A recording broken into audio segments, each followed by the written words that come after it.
ልጁ እንደሆነ የጠረጠረችው? አይ በሰላም እርግዝና ነው እንጂ። ማለት ሰላም ካባዬ ትንሽ ብቻ ግን የሰፈር ሰዎች እንደዛ እያሉ እየጠረጠሩ ነው። ግን የሰፈሯ ቤት ረብሽ በሰፈሯ ቤት ምንድን ነው የሰፈሯ ቤት የሚረብሽሽ? ምንድን ነው የሚያወሩት? እለት ሆይ ምን የማያወሩት ነገር አለ? ማታ ላይ ናትነግረኝ። ምንድን ነው የሚያወሩት አልኩሽ እኮ። የሰላም ጉዳይ ነው።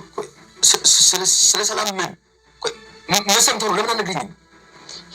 ስለ ልጇ የሰላም ልጅ ሆነች።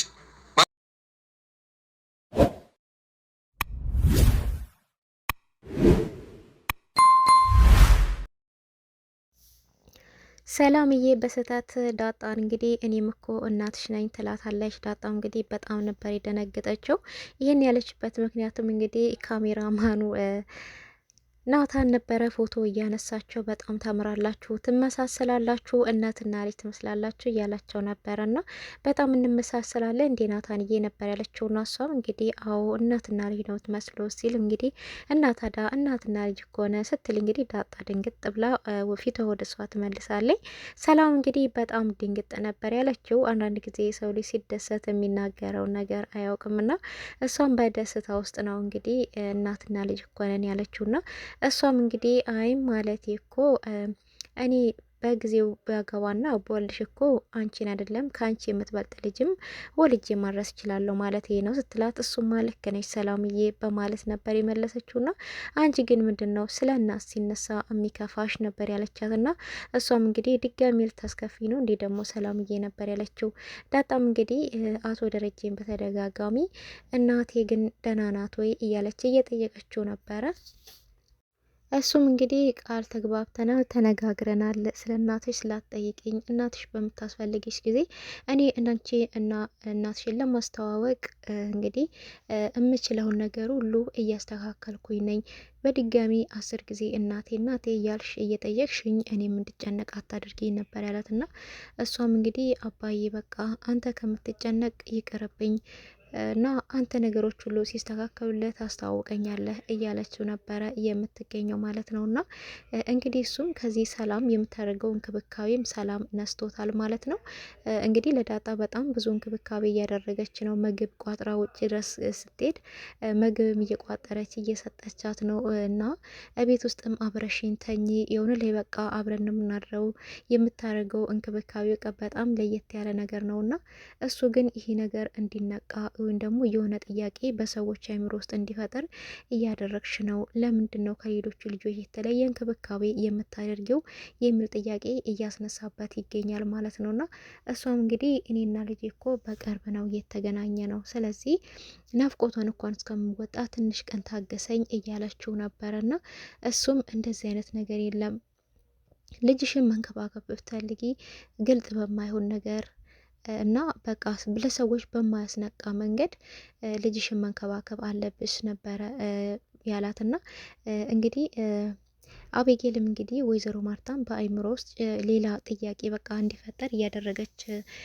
ነው ያለችው። እና እሱም እንግዲህ ወይዘሮ ማርታ ከፎቅ ወደ ታች ወርዳ እንግዲህ ኮምፒውተር በምታጸናበት ሰዓት ላይ እንግዲህ አንዳንድ ነገሮች በምታይበት ጋር እሷም እንግዲህ ሾካኬት መጣ እማዬ ነበር ያለችውና ደግሞ ምን ፈለግሽ ስትላት እየተጨነሽ ትመስኛለሽ ስትላት እንግዲህ አባዬ ደግሞ በጣም ተጨንቋል ነበር ያለቻትና ምናልባት የተጨነቀውም የተናደደውም ባንቺ ጉዳይ ይሆናላ ነበር ያለቻትና እኔ ምን አደረግኩት እማዬ እኔ ያስጨንቃለሁ አናድዳለሁ እንዴ እኔ ምን አድርጌ ነው ነበር ያለችውና እማዬ አይ እኔ ሲመስለኝ ሌላ ነገር አለ እዚህ ቤት ውስጥማ የሆነ ነገር አለ ሰላም ደግሞ ይሄን ሰሞን በጣም ደስ ብሏታል ነበር ያለችውና በጣም ደስ የምትለው ነገር ግን ወይዘሮ ማርታ በሙሉ ልቧ በባሏ በአቶ ደረጀ ትተማመንበታለች እና ታዲያ ደስ ቢላትስ ነበር ያለችው። እንግዲህ ሰላም ደስ ብሏታል የሚለው ራሱ ለአቤጌል ጥያቄ ፈጥሮባት ነበርና እና ታዲያ ደስ ቢላትስ ልወልድ እኮ ነው ልጇን ለማየት እኮ ነው ልጇን ልስም እኮ ነው እና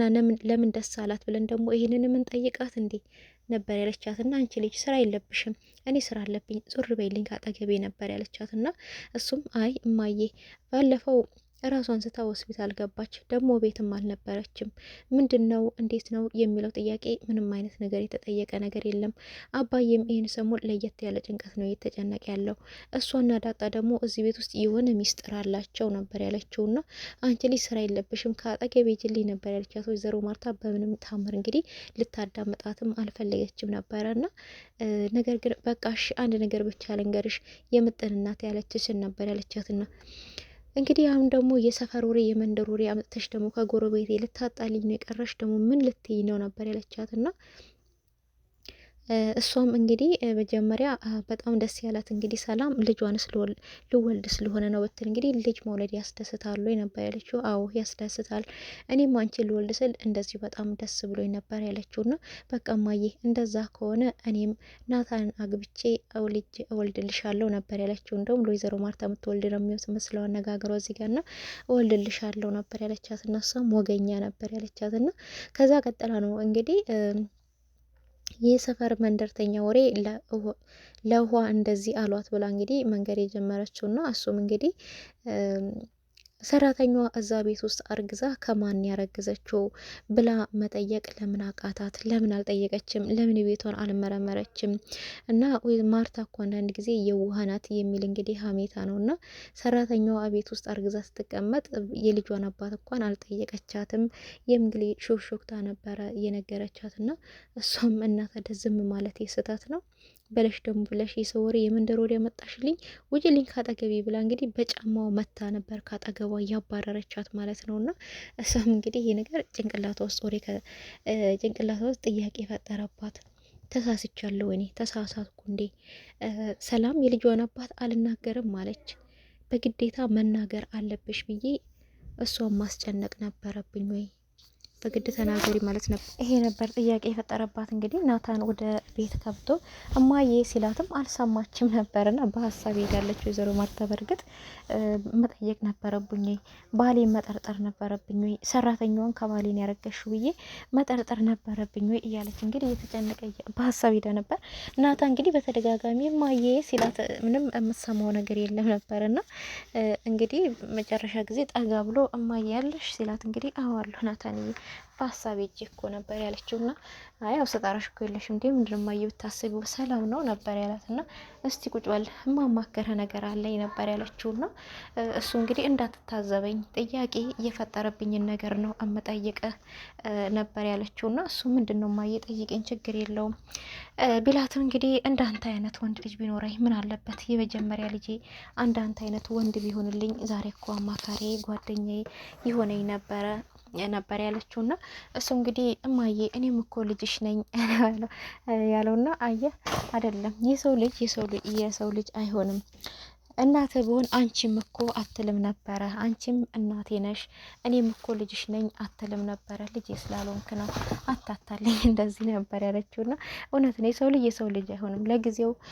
ሊደግፍ አብሮ ሊሆን ሊያገለግል በሀሳብ ሊደግፍ ይችላል ግን ሁሉም ሰው ዞሮ በቃ ቦታ አለው የወጣበትን መንገድ እንደማይስት ነው የነገረችውና እሱም ልክ ነሽ በቃ ማየ አንቺ እኮ በጣም የልጅ ፍላጎት ካለሽ እኮ የዘረ መርፍሌ ተወስዶ እኮ እንደዛ ይቻላል ነበር ያላትና እሷም እንግዲህ አይ ልጄ ምን በወጣኝ እኔ አርግዤ አመጬ ያልወለድኩት ልጄ ብዬ ሊዝ አራራ አይሆንም ምን በወጣው በቃ 3 ሰው የሚወለደው ነበር ያለችውና እሱ ምን ነበር ያስጨነቀሽ ሲላት እንግዲህ የሰላምን የልጇን አባት አለመጠየቄ ጥፋት ነው እንዴ ማመኔ ጥፋት ነው እንዴ ነበር ያለችውና እሱም አልገባኝም ነበር ያለው ማለት አባዬን ሲል አይ እንዳስጨርሰው ነበር ያለችው እሱም እንግዲህ አባዬን እየጠረጠርሽው ነው ወይ ሊላት ነበርና አላስጨረሰችውም እና ምንድነው ጥፋቱ ብላ ነበር የጠየቀችው ምንም አላጠፋሽም አንቺ ሁልጊዜም በትክክለኛ መንገድ እየሄድሽ እያለሽ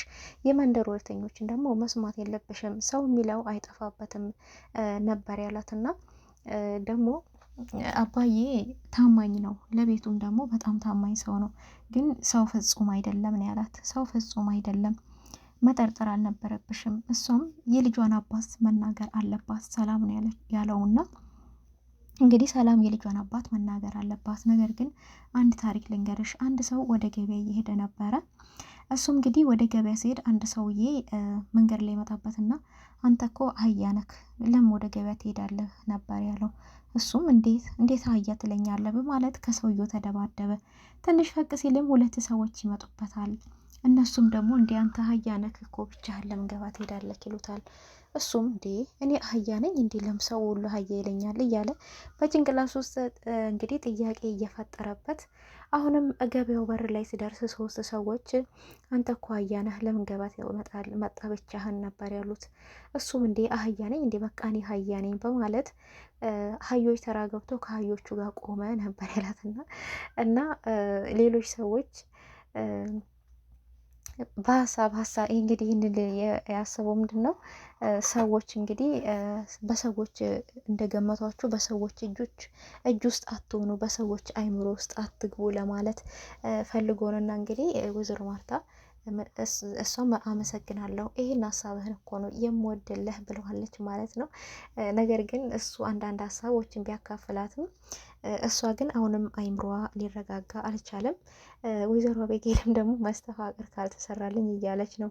የሚወዳት የሚያፈቅራት አርጁ እንግዲህ አጠገቧ እያለ እሷ ለናታን ሌላ ነገር እያሰበች ነው የምትገኘው ማለት ነው። እና ይሄ ነገር መሆን የለበትም በፍጹም ማለት ነው።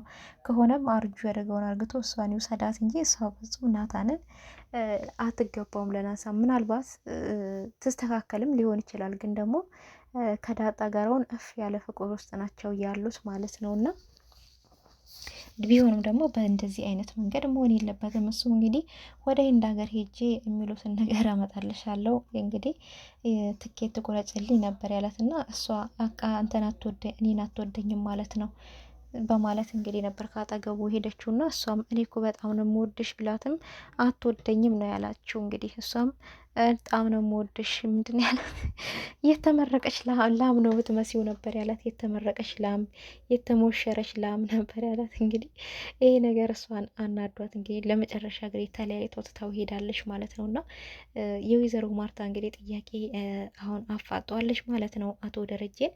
እሱም እንግዲህ እሱ ስልክ እያወራ ወደ ቤቱ ገብቶ ነበረና እሱ ሲገባም እንግዲህ እሷ በቃ በሀሳብ ሄዳ ነበረ፣ እየተጨነቀች ነበረ። አቶ ደረጀ ግን ምንድን ነው እሱ የሚያስጨንቀሽ ምን ሆነሻል ነበር ያላት እና እሷም ምን አያስጨንቀኝም መናገር አለብኝ እንጂ ለምን ዝም እለዋለሁ? ለምን አልጨነቅም? ብዙ የሚያስጨንቀኝ ነገር አለ። ሰፈርተኛው መንደረኛው ሁሉ ስለ እኔ ነው የሚያወራው እኮ ነበር ያለችው። ምንድን ነው ቢላትም እንግዲህ እሷም የሰላም ጉዳይ ነበር ያለችው። አቶ ደረጀ በጣም የደነገጠው የሰላም ጉዳይ ስትለውና ሰላም ምን ሆነች ነበር ያለው። እንዴ ሰላም ስለ ልጇ ጉዳይ ነው ብትል፣ እንዴ የሰላም ልጅ ምን ሆነች? በቃ ማለት በጣም የተደናገጠው እና የሰላም ልጅ ምን ሆነች ነው ያለው አቶ ደረጀ ማለት ነው። ምን ሆነች የሰላም ልጅ ማለት በቃ የሰላም ልጅ ሲባል እሱ ያሰበው በቃ እውነቱ ተሰማ፣ ዳጣ የሷ ልጅ እንደሆነ ታወቀ ብሎ ነው እንግዲህ በጣም የደነገጠውና እንግዲህ እሱ እንዴ ሰላም ታዳ ግግር ብላ ስለ ልጇ አባት አልናገርም ብሎ ሰው ሁሉ ሰራተኛዋ እቤቷ ውስጥ አርግዛ ስለ ልጇ አባት እንኳን አታውቅም እያሉ እያሙኝ ነው የሚል ነገር ነበር እንግዲህ ያቀረበችውና እሱም በጣም ነው የደነገጠው። እንግዲህ እነማን ናቸው ይህንን ነገር የሚያወሩት? ስለ ሰፈር መንደርተኞችስ እኛ ምን አገባን? ለምንድን ነው ማርቲ የሰው ወሬ የምትሰሚው? የሰው ወሬ ሰምተሽ የመንደርተኛ ወሬ ሰምተሽ ቤትሽን ለምን ልታፈርሺ ትሞክሪያለሽ ነበር ያላት። እና እንግዲህ ናታንም ያንን ያለው የመንደርተኞች ወሬ ሰምተሽ ቤትሽን መረበሽ የለብሽም የሚል ነበረ እና ራስሽንም ማስጨነቅ የለብሽም ነው ያላት ናታንም ቢሆን ማለት ነው። እና እንግዲህ አቶ ደረጀ በጣም ተደናግጧል። እሷም እንግዲህ ፊቱ ላይ የምታየው ገጽታ ደስ አላላትም። የሆነ የሚነበብ ገጽታ ነገር አለ። እውነት ይሄ ነገር እውነት ነው፣ የመንደሩ ሰው ዝም ብሎ የሆነ ነገር አያወራም በማለት እንግዲህ ጥርጣሬ ውስጥ ገብታለች። እሱም እንግዲህ ወይዘሮ ማርታን ለማረጋጋት እንግዲህ ሙከራ እያደረገን ያለውና መጨረሻው ምን ይሆን ይሄ ነገር ደግሞ መቼ ድረስ ነው የሚቀጥለው? ዳጣስ መቼ ድረስ ነው እናቷን ሳታውቅ የምትኖረው? ዳጣም እናቷን ማወቅ አለባት። ወይዘሮ ማርታም በቃ እውነቱን እንኳን ባታውቅ እሱ እናትና ልጅ ተተዋውቀው ከዛ ቤት መውጣት አለባቸው ማለት ነው። ዳጣ ዲራማ ደስ የሚልና አስተማሪ ብዙ ቁም ነገር የምታገኙበት የእናትነት እንግዲህ ታማኝ እምነት ምንድን ነው የሚለውን ሁሉ ነገር ታዩበታላችሁ ማለት ነው። ቀጣይ ቪዲዮ ምን ሆናል የሚለውን እጄላችሁ እመመጣ ይሆናል። ለቤቱ አዲስ የሆናችሁ ሰብስክራይብ እያደረጋችሁ፣ ነባሮች ደግሞ ላይክ ሼር እያደረጋችሁ ሀሳብ አስተያየታችሁን ኮመንት ላይ አስቀምጡልኝ እላችኋለሁ ማለት ነው። ሁላችሁንም ከልብ አመሰግናለሁ። ውድ ቻናሌ ቤተሰቦች አብሮነታችሁ አሁንም አይለይም በማለት በአክብሮት ጠይቃለሁ። አመሰግናለሁ።